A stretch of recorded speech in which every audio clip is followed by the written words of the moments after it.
to this videos? If we make 5,000 likes to this video, we will upload more patriotic news. Thank you. Right in the middle of Ann Coulter's speech, liberals stood up and showed their true colors. It seemed like a normal day at Politico in Los Angeles yesterday. The sun was out, the birds were chirping, and Ann Coulter was gearing up to kick some liberal $1 in an epic debate. Then it all went to hell in a handbasket, thanks to a bunch of crazy liberals. Two liberals stood up and started to salute Adolf Hitler. Are these two just insane, or do they actually want to go out and murder the Jews? It's gotta be one of the two, because, as a Jew myself, I think there is one very simple way to spot a real Nazi. If you dress like a Nazi and act like a Nazi and salute like a Nazi, and shout Sieg Heil like a Nazi, you are probably a Nazi. Yep.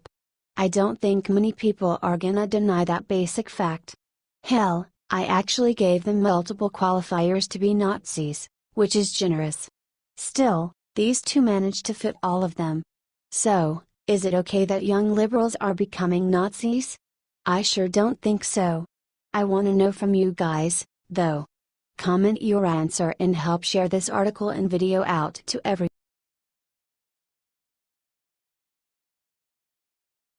When leftists said Trump did something awful to boy in wheelchair, new video proves how wrong they are. President Trump met with the victims of Obamacare July 24 to talk about how Obamacare has been hurting American families. According to the White House, he met with 4 families who talked about how they have been struggling with skyrocketing premiums, denied access, restrictions, and low reimbursements rates due to Obamacare's failing infrastructure. Among those he met was a little boy in a wheelchair, 3-year-old Monty Weir, who has spina bifida. The Weir family had great difficulty negotiating with insurance companies and clinics due to rapid changes in their Obamacare plans. President Trump met with all of the families, but an edited video made the rounds of him seeming to ignore little Monty while he reached for the president's attention. This of course incensed those on the left, such as Harry Potter author J.K. Rowling, who was nothing short of hysterical on Twitter. Rowling is totally unhinged. She's talking about this video. The video was edited to make the president look bad. We all know President Trump, besides being a very tender-hearted man, loves kids. He has 5 kids of his own and 8 grandchildren who he dotes on. The real unedited video proves that this little boy got plenty of the president's attention. In fact, little Monty was the first person President Trump greeted. The president even knelt down to get on his level. Check it out here. J.K. Rowling could have figured this out with 2 minutes of research, and she still hasn't taken her first tweets down. The left only sees what it wants to believe, but it's a sad day when they use sick little babies to promote their campaign of hate against the president. Share 50,000 times to end this misinformation on our president, and show what a great guy he really is. H/T White House, Daily Caller.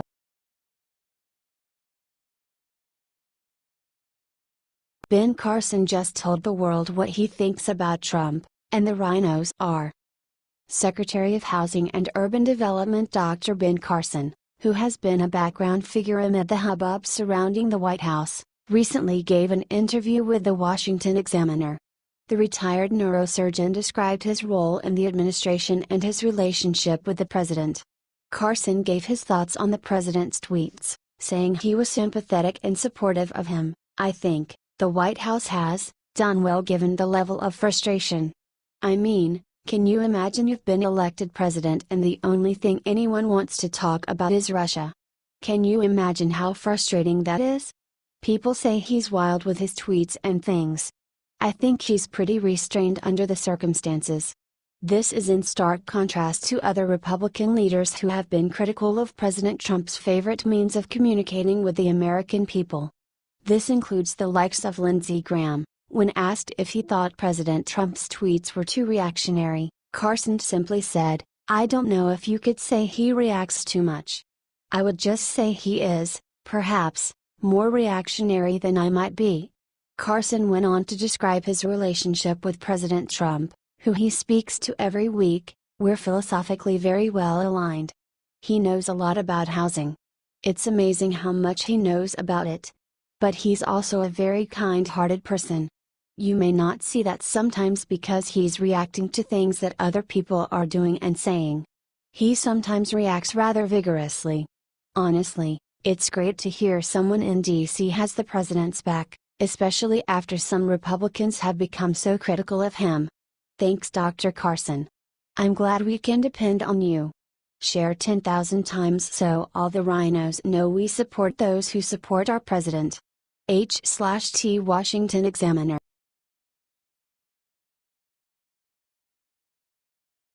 All over after failing on Obamacare again, McConnell did what nobody expected. Last night was a heartbreaking night for every Republican who was hoping to see Obamacare finally get thrown in the trash and replaced with something better. Last night, Republicans failed a tiny repeal vote by one single person.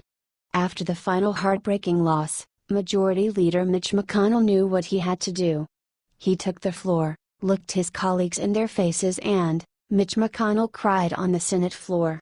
This was not a fake cry, either. No staged tears. This was a man who was heartbroken and also realizes that his time as Majority Leader of the Senate is up. You can watch him choke over his words. The saddest part of all was watching Senator McConnell tell all the Republicans, "It's time to move on." You know, the thing is that I actually agreed with almost everything Mitch said in that speech. In fact, if anyone is to blame for this loss, it was the Democrats who obstruct everything and the 3 Republicans who voted number GOP sense. Susan Collins, Maine, Lisa Murkowski, Alaska, and John McCain, Arizona.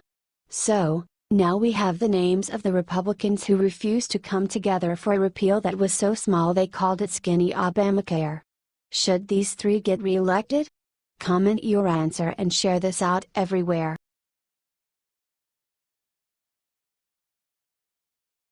Right before Republicans finally repealed Obamacare, McCain did something unforgivable. Last night was the Republicans' last big hurrah to repeal and replace Obamacare. In fact, all they wanted to do was at least take out some part of Obamacare to get started. It looked like they were actually gonna do it. At the last moment, with the clock counting down to midnight, Republicans looked like they had the 50 votes they needed. Mike Pence was on standby to cast the tie-breaking vote.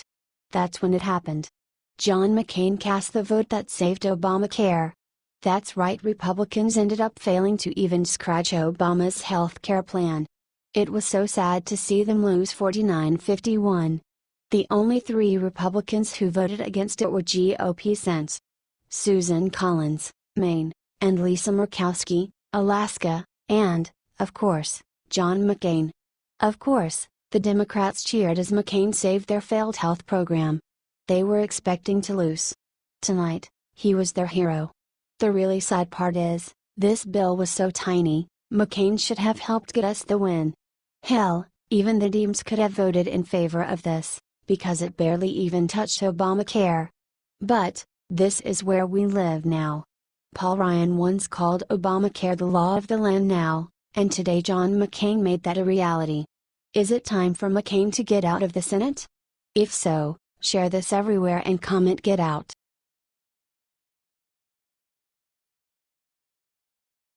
Leaker plugged the latest Comey confidant to just get busted will stun the nation. A new report from Circa claims that FBI General Counsel James A. Baker is under a criminal investigation with the Department of Justice for allegedly leaking classified information to the media. Baker is friends with former FBI Director James Comey and was reportedly giving then still employed Comey legal advice following the meetings Comey had with President Trump in the Oval Office. Baker was appointed FBI General Counsel by Comey in 2014 after a long career in the intelligence services. 3 sources speaking to Circa under the condition of anonymity said that Baker is a prime suspect in Attorney General Jeff Sessions' leak investigation. Earlier this week, Sessions said he would be making an announcement about the leak investigation in the near future. This news is only just breaking, so many details will be following, and we'll keep you in the loop. But so far, it looks like we might have another major leaker down, and from the FBI no less.